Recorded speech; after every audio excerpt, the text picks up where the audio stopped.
Monster, how should I feel? Creatures lie here, looking through the window. Hello and welcome to the next episode of Matt and Ty Go to the Movies with special guest Tim Davis. This is the podcast where all three of us went and saw a movie at our local Regal Cinema Theater, and now we're going to talk about it. After the movie, in the parking structure, in Matt's Time to Pilot, we're going to talk about such things as, should you see this movie? Should you not see this movie? Should you bring a date? Can you bring your kids? Should you snack? Should you hold off? Should you wait till streaming? I don't know. We're going to try to talk about all that. None of it. Who knows? You're just along for the ride because you are the listener and we love you. I am Todd Domer. And I'm Matt Malloy. Yes. Welcome to another episode of our podcast where we review a movie. This movie is called Godzilla Minus One. It is a Japanese movie with English subtitles. And, so that's going to mean that if you're not up on Japanese movie stars, there might not be much of a cast list. But Tim, tell us what you got. Anything? I do not. I did a little bit of... I didn't want to spoil too much of this movie going into it, but I did read up that the director of this is apparently a well-known director in Japan and was asked to do this by Toho, which is the company that owns the Godzilla rights. And they wanted him to make kind of a marquee new Godzilla movie that pays homage to the past while being done in today's style. So that was apparently got a lot of acclaim out there. Gotcha. Yeah. I mean, I heard Godzilla plays himself in this movie. So. Oh, okay. I mean, they got him out of retirement. It's been a while. Yeah. Got it. Okay. But if Clint Eastwood can do like 50 movies past the age of 90, then Godzilla can come out of the scene again. Right. Yes. And we saw Godzilla come out on the scene. So, what's this movie about? This movie is about Godzilla. It's set in the late 40s, early 50s, on the tails of World War II. It is a Japanese movie. It's set in Japanese lands. And it follows this one character in particular who is he's supposed to be a kamikaze fighter pilot. But he kind of chickens out on his mission and doesn't do that, and he ends up landing and in this to supposedly get repairs on his plane, but really there's nothing wrong with it. Anyway, he lands on this island called Odo, and this is the first place where Godzilla makes an appearance, comes on the scene, kind of destroys everything. However, our guy, what is his name? Shinsky? No, Shinsky something. It's a Japanese name, and we're struggling. So because we're not Japanese, no and disrespect. We don't speak No disrespect. Yeah. So I'm going to refer to him as the main guy from now on. Fighter pilot. Right. Yeah. So anyway. So he gets back to Tokyo and finds that his parents have been killed and things haven't gone well, and people are kind of rude to him because he shirked his duty. Not only did he not perform his kamikaze duty, he did not perform any attacks on Godzilla when he had the chance with his little fighter plane on the island of Odo. So he's feeling kind of bad about that, and he does throughout the rest of the movie. There are several other encounters with Godzilla, and basically it all leads up to this sort of climactic battle where the citizens of Tokyo have decided to enact a plan where they're going to it's very complex, but they're going to trap Godzilla with cables and Freon tanks and cause Godzilla to pressurize and depressurize, and then hopefully he'll die from that. The main guy is in a jet filled with bombs, and his role is, as a last resort, he'll fly into Godzilla's mouth and kind of blow himself up. So that's what this movie's about. It's classic Godzilla style. And Todd, I'd love to hear your thoughts on Godzilla Minus One. Well, here are my thoughts, and I need to start by saying that I have seen the original movies, but it's been such a long time, and I wasn't the biggest fan of the original movies. Just, some people can watch like that stuff and be like, "Oh, that's amazing," and I had a hard time with it. But I thought this movie had really good things about it and things that I didn't like about it.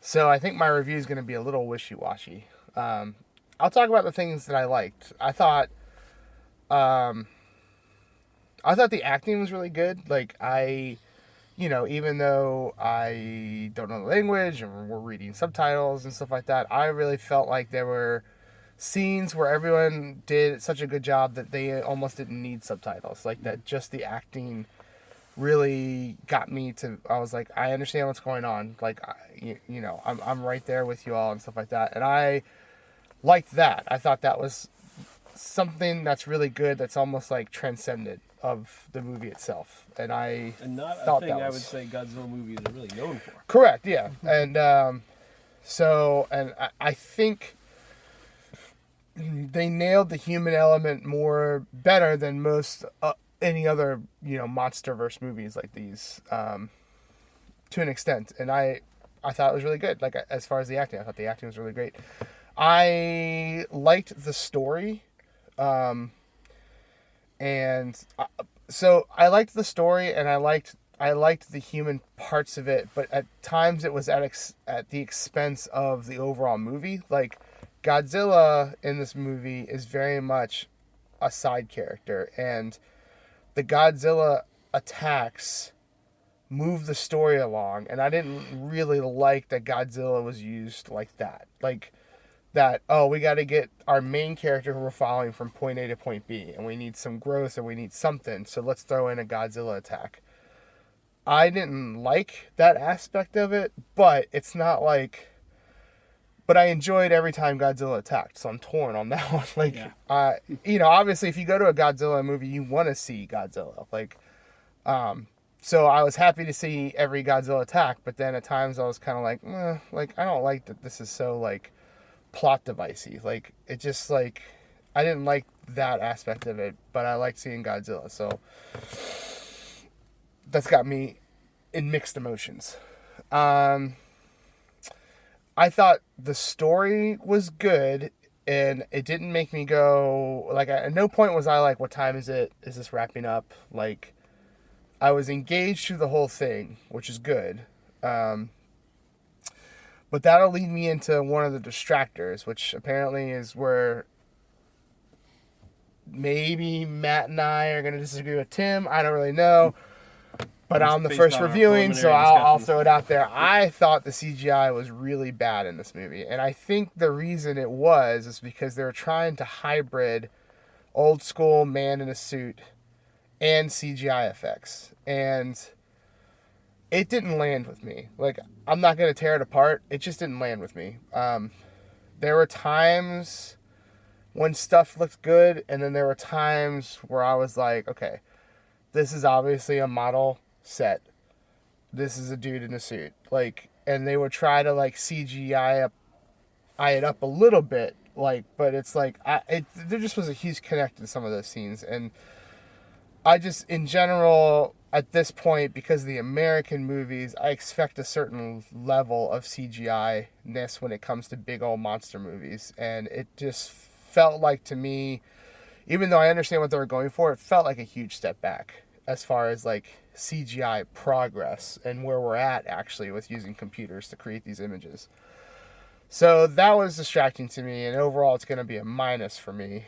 And I guess I think, I don't know, like, because I'm not a Godzilla purist. Like, I like the American movies, so that puts me in my own camp when it comes to Godzilla fans, I think. But I'm interested to see how hardcore Godzilla fans take this movie. I mean, it's getting good buzz, so I think that's good. I'm just really curious for people who actually, like, care about this franchise to, like, see what their thoughts on it and stuff like that is. Which is, to a degree, I think you, Tim. So I'm interested in your review. But, yeah, so there were things that landed. There were things that really didn't land. But I don't regret seeing this movie. It's not like I had a bad time. There was a guy next to me and Matt who was snoring and sleeping through the whole movie, which was crazy to me. Crazy to me. It was loud. But so I guess he wasn't a fan, Yeah. or maybe he had a really busy day and he was just a little sleepy. So, as far as should you see this movie or should you not see this movie, I'm gonna say this is a movie worth seeing. I think it's a movie worth seeing. If you're not a fan of monster movies in general, like if you've seen the American Godzillas or you've seen Cloverfield or you've seen anything that deals with a giant monster and you're like, these movies are not for me, then this is not for you. I wouldn't see it. But if you're a fan of the originals, if you like the American versions, if you like, because I just like, there's something about going to see a movie where there's just a giant building-sized monster walking around that will always entertain me. And that I'll want to see.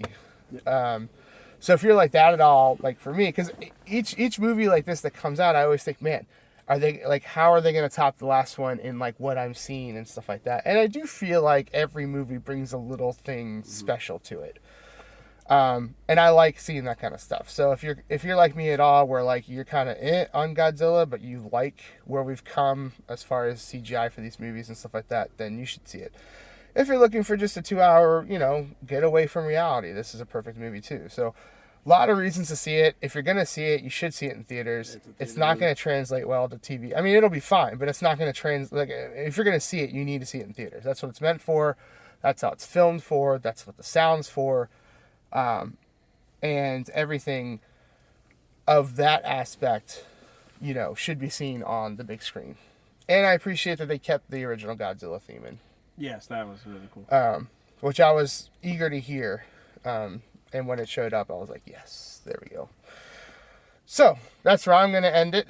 I would say, on the whole, see it. If you're in the caveat of these movies do nothing for you and you're like, this is a waste of time, then probably don't see it. I don't know if little kids should see this movie. There are some pretty heavy themes, and there's some, it's not like Godzilla is not scary. Like, he's very scary, and very high death toll in this movie, which was also enjoyable. Not that I root for death, but if we're going to have a big old monster movie, I want to see stuff messed up. So, that'll be me. They're not really dead, Todd. To me, they are. To me, they are. They're dead to me. Well, so, Tim. Yeah, so Todd, I think, as far as I would definitely not call myself a Godzilla purist in any way. I have seen a few of the original movies from back in the day. I haven't seen enough of them that I would call myself like a Godzilla fan or a fanatic or anything like that. But I was intrigued by this because of, I think I saw a trailer randomly on the internet and thought, oh, they're going back to they're setting it back in wartime or right after the war, and we're getting almost a reboot of the Godzillaverse Japan style. So I was intrigued to see how they do it. And because I will freely admit that I have not enjoyed really any of the American adaptations of Godzilla. I mean, obviously there's a really bad one in the, what was that, in the late 90s, early 2000s with Matthew Broderick and from the Independence Day director. Godzilla 2000. I think and that was just awful cheese fest. And then I definitely did not enjoy the more recent ones. I think it was 14 and 16. Yeah. They just did nothing for me to the point where I didn't even see the big one they were building up to in Godzilla vs. Kong because I was so just checked out. So for this, I was like, okay, this looks like a throwback / update of Godzilla. And for me, I thought it landed really well.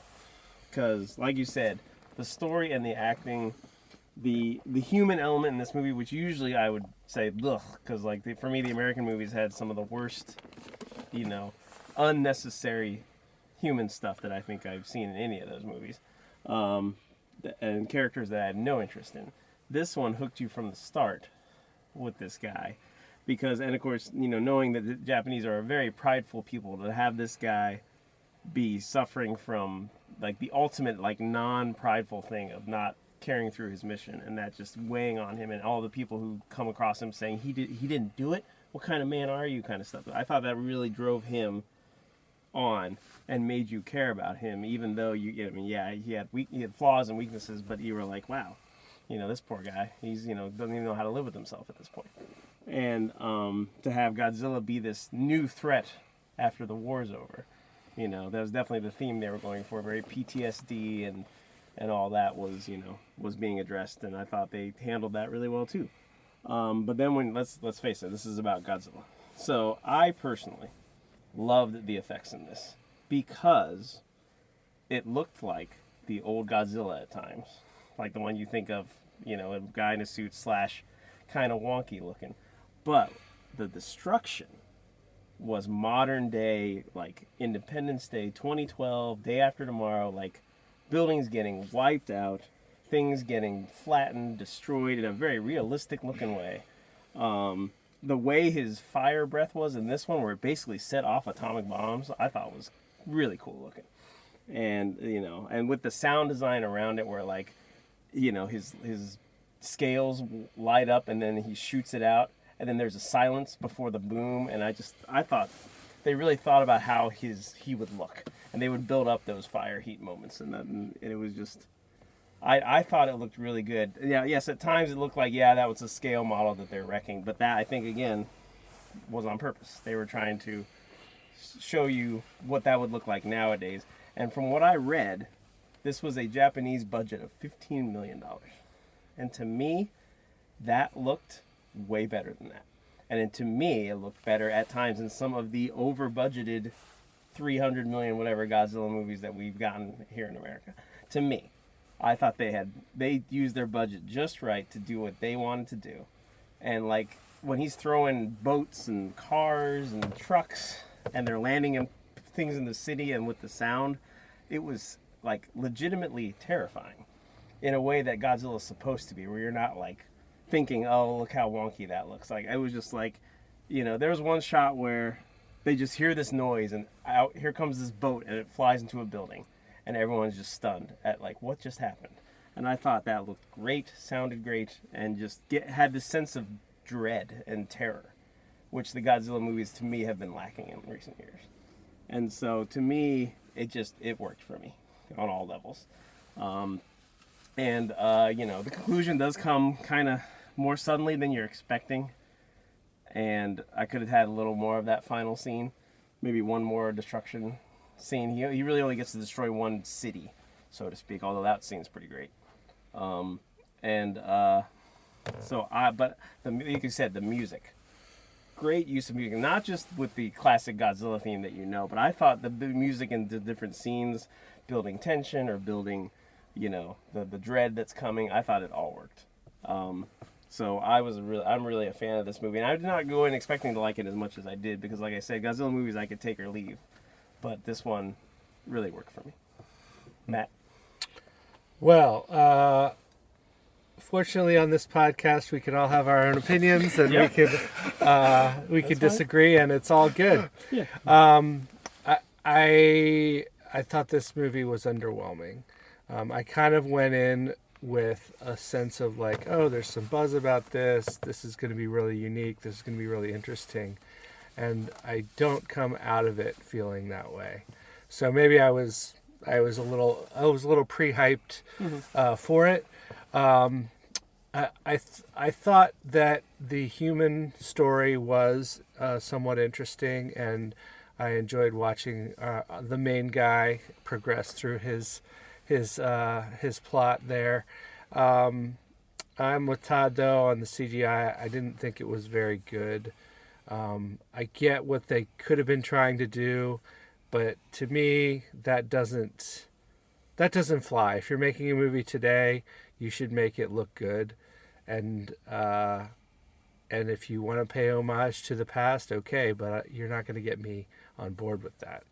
I'm going to be like, that looks like it was made in the 1980s, not the 2020s. I thought they could have done better and with the CGI. However, one caveat: Heat Ray from Godzilla was awesome. Yeah, it really was. The whole build-up where he shoots out glowing scales from his back, like they extend out of his back, and then he, like you said, Tim, sets off atomic level explosions with his heat breath.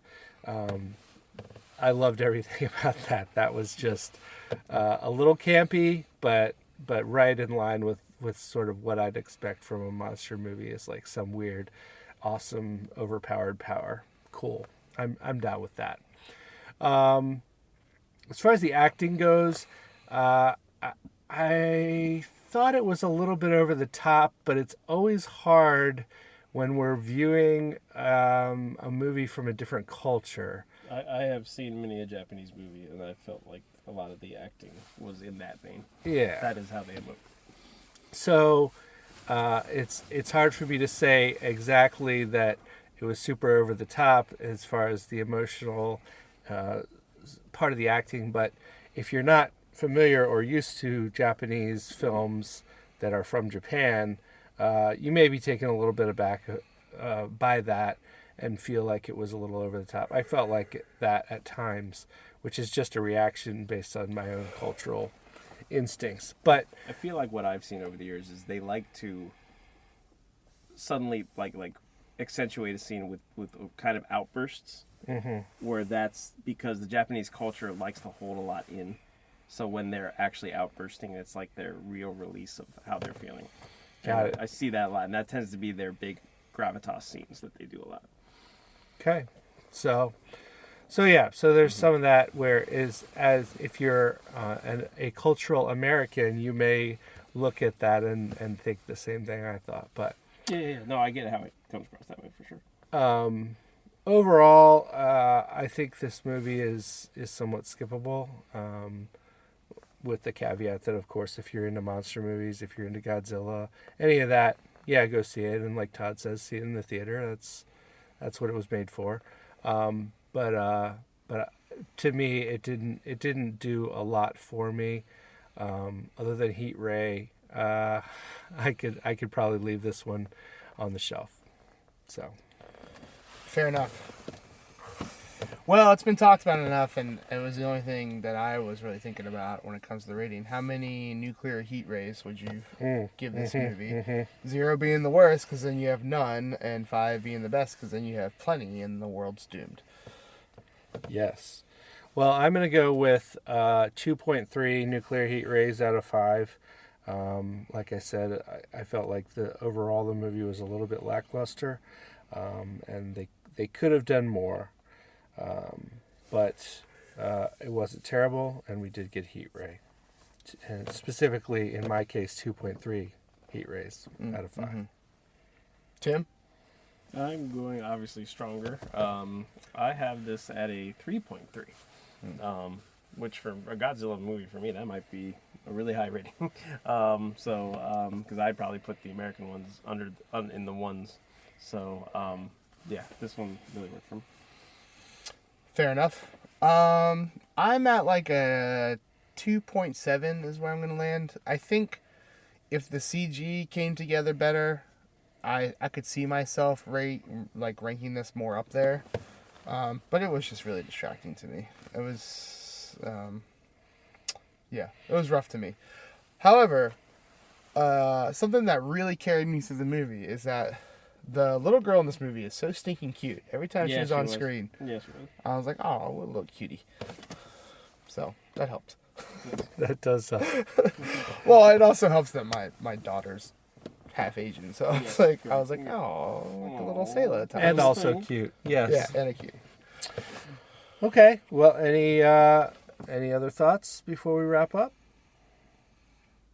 If anyone else out there is going to see this movie, there are some questions that we have about it. So if you are a Godzilla purist and you see the movie, Or you contact just know us. the lore, Yeah, because we have some questions that were very much unanswered in this movie that we would like answered. And I'm not going to say what they are because I don't want to at all ruin anything. So I would hope. I think for people who see the movie, you're gonna know what we're talking about. There's a scene near the end that is like very highlighted, very, very delved into, but with no explanation, and you're like, huh? Just left there. Yeah. So, if you see this movie and you connect with us on social media, reach out to us and let us know because we're very confused. Yes. All right. Well, that's going to wrap it up for this episode of Matt and Todd Go to the Movies, where we reviewed the movie Godzilla Minus One. a Japanese film with English subtitles. And we gave it an overall rating of 2.76 repeating and out of 5 heat rays, nuclear heat rays. So that's slightly above average when you take into account in aggregate our different ratings. So we think you should see it in general. We think you should go to the theater, and especially if you're a Godzilla monster movie type of person, this will be right up your alley. But aside from that, thank you for listening and subscribing and downloading this podcast. Please continue to do such things, and we will see you next time. Da da da Da da da da da. da da da.